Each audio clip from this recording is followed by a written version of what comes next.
Hello boys and girls. मैं आपके लिए एक चैप्टर लेके आ गया हूँ जिसका नाम है व्यावसायिक वित्त के स्रोत, इंग्लिश में सोर्स ऑफ बिजनेस फाइनेंस। और आइए मैं इस चैप्टर के बारे में आपको इंट्रोड्यूस कराता हूँ। आइए मैं आपको बताता हूँ कि व्यावसायिक वित्त होता क्या है। व्यावसायिक वित्त से अभिप्राय ऐसे जो भी पैसा व्यवसाय को चलाने के लिए या कुछ व्यवसाय के रिलेटिव में कुछ एसेट खरीदने के लिए मंगाते हैं या हम खुद लेके आते हैं, उसको कहते हैं व्यावसायिक वित्त। देखिए यहाँ मैंने आपके लिए नोट्स भी बनाया है। व्यावसायिक वित्त की धारणा मतलब कि व्यावसायिक वित्त होता क्या है। व्यवसाय के चलाने के लिए वित्त की आवश्यकता होती है।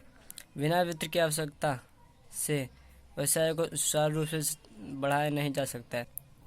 मतलब इसमें बोल रहा है, अगर आपका मान लो कोई बिजनेस है, आपको उसको चलाना है तो आपको उसकी पैसे की तो आवश्यकता होगी, और पैसे को ही कहते हैं वित्त। और बिजनेस के लिए पैसे को बोलेंगे व्यावसायिक वित्त।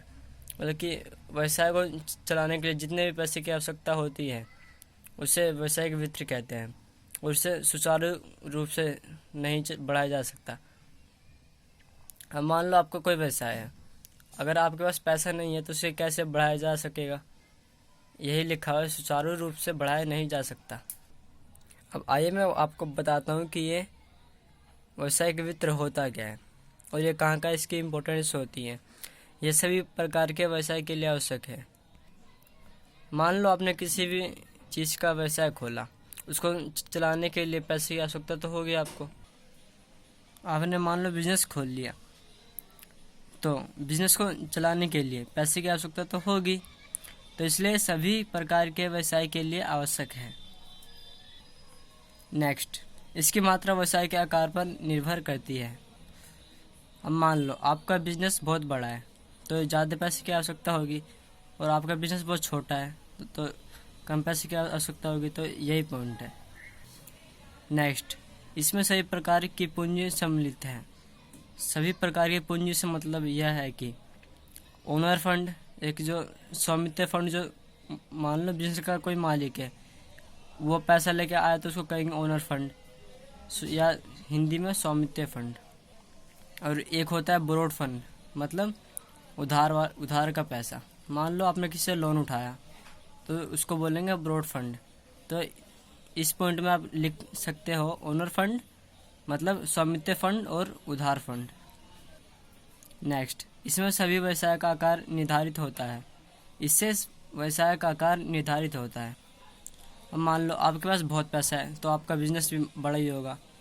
यही लिखा हुआ है पॉइंट। यह एक विशिष्ट मध्य है। ये एंड वाला पॉइंट बहुत इंपॉर्टेंट है। यह एक विशिष्ट मध्य है।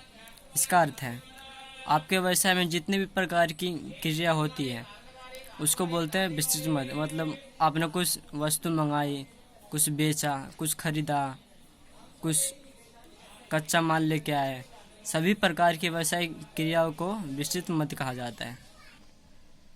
अब मैं आपको बताता हूँ ये इम्पोर्टेंट क्यों होता है व्यावसायिक वित्त का महत्व, मतलब कि इम्पोर्टेंट क्यों है व्यावसायिक वित्त। यह व्यवसाय की स्थापना के लिए आवश्यक है। अब मान लो आपको कोई बिजनेस खोलना है, आपको कोई बिजनेस खोलना है तो उसके लिए पैसे की आवश्यकता होगी, तो इसलिए इसका बिजनेस में इम्पोर्टेंट होता है चालू करने का बिजनेस। ठीक है। अब नेक्स्ट, यह व्यवसाय को चलाने के लिए आवश्यक है। अब मान लो कुछ आपके व्यवसाय में वस्तु खत्म हो गई है तो वस्तु को खरीदने के लिए आपको वित्त की आवश्यकता होगी। यह व्यवसाय को चलाने के लिए आवश्यक है। ठीक है। अब नेक्स्ट, यह व्यवसाय के आधुनिकीकरण एवं विस्तार के लिए आवश्यक है। आधुनिकीकरण से मतलब है आपकी ओल्ड मशीन के जगह पर न्यू मशीन को लेकर आ गए हैं। इसका मतलब है आधुनिकीकरण एवं विस्तार के लिए आवश्यक है। ठीक है। अब नेक्स्ट, यह व्यवसाय के अवसरों का लाभ उठाने के लिए आवश्यक है। व्यवसाय में अनेक बार लाभ के अवसर आते हैं और अधिक वित्त होने पर ही इन अवसरों का लाभ उठाया जा सकता है। जैसे अधिक मात्रा में माल क्रय करने पर छूट प्राप्त होना। अब आपको तो पता नहीं कि आप कोई आपका बिजनेस है तो लाभ कैसे अवसर तो आने ही है, और आप ज़्यादा वस्तु एक बार मंगाते हो तो आपको वस्तु का दाम थोड़ा सस्ता पड़ता है। तो ये पॉइंट है। अब नेक्स्ट, यह मंदी काल का सामना करने के लिए आवश्यक है। अब मान लो आपका बिजनेस आपका बंद होने वाला है, तो उसको चलाने के लिए वित्त की आवश्यकता होगी। मंदी काल मतलब होता है कंपनी का समापन होना या बंद होना, ठीक है।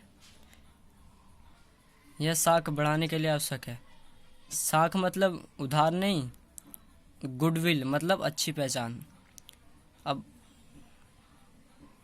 अब आपका अच्छी पहचान हो तो होना आवश्यक है। ये बताऊँ क्यों? मान लो आपको कोई बैंक से लोन उठाना है, तो आपकी अच्छी पहचान होगी तो आपको लोन भी आसानी से मिल जाएगा। अब वित्तीय आवश्यकता 3 प्रकार की होती है। फर्स्ट, दीर्घकालीन वित्तीय आवश्यकता है, मतलब ज़्यादा समय के लिए पैसे उधार लेना। जब व्यवसाय को 10 वर्ष से अधिक के लिए वित्त की आवश्यकता होती है तो उसे दीर्घकालीन वित्त कहा जाता है। अब मान लो आपने किसी बैंक से 10 साल के लिए लोन उठाया तो उसे कहेंगे हम दीर्घकालीन वित्तीय आवश्यकता है, ठीक है। अब मध्यकालीन वित्तीय आवश्यकता मतलब मीडियन मतलब थोड़ा बीच का, मतलब कि 1 साल से ऊपर और 10 साल से नीचे के बीच में अगर हम बैंक से लोन उठाते हैं तो उसे मध्यकालीन वित्तीय आवश्यकता कहते हैं। अब नेक्स्ट, अल्पकालीन वित्तीय आवश्यकता है। अब 1 साल से नीचे के लिए हम बैंक से लोन उठाते हैं तो उसे अल्पकालीन वित्तीय आवश्यकता कहते हैं। अब दीर्घकालीन वित्तीय आवश्यकताएं का उपयोग भूमि को खरीदने के लिए तथा मशीनरी आदि को क्रय करने के लिए लाया जाता है। अब मध्यकालीन वित्तीय आवश्यकताएं यह व्यवसाय को बढ़ाने के लिए तथा विज्ञापन करने के लिए उपयोग में आ जाते हैं। ये आपको पॉइंट लिखना भी है कि ये यहाँ उपयोग आ जाते हैं, फिर आपको पूरा नंबर मिलेंगे। अब अल्पकालीन वित्तीय आवश्यकता, ये रोज़ाना के खर्चे को भुगतान करने के लिए लाए जाते हैं, अल्पकालीन वित्तीय आवश्यकताएं कहलाते हैं, ठीक है। जैसे किराया, भाड़ा, मजदूरी, माल का किराया आदि भुगतान करने के लिए किया जाता है, ठीक है गाइस। अब यहाँ से आपका फर्स्ट पार्ट होता है समाप्त। गाइस वीडियो पसंद आई हो तो इसको लाइक, कमेंट एंड शेयर कर देना। अब देख लो मैंने बहुत मेहनत से ये चैप्टर 7 लिखा है, व्यवसायिक वित्त के शोध। पूरे 15 मिनट बर्बाद हो गए मेरे इन सबको लिखने में। देख लो भाई, कर देना लाइक भाई, ठीक है। देख लो कितनी मेहनत से लिखा है, कितना अच्छे से लिखा है मैंने। सोर्स ऑफ बिजनेस फाइनेंस, व्यवसायिक वित्त के शोध, चैप्टर 7, ठीक है। लाइक तो कर ही देना भाई, कमेंट भी कर देना यार, अच्छे लगी हो तो वीडियो, ठीक है।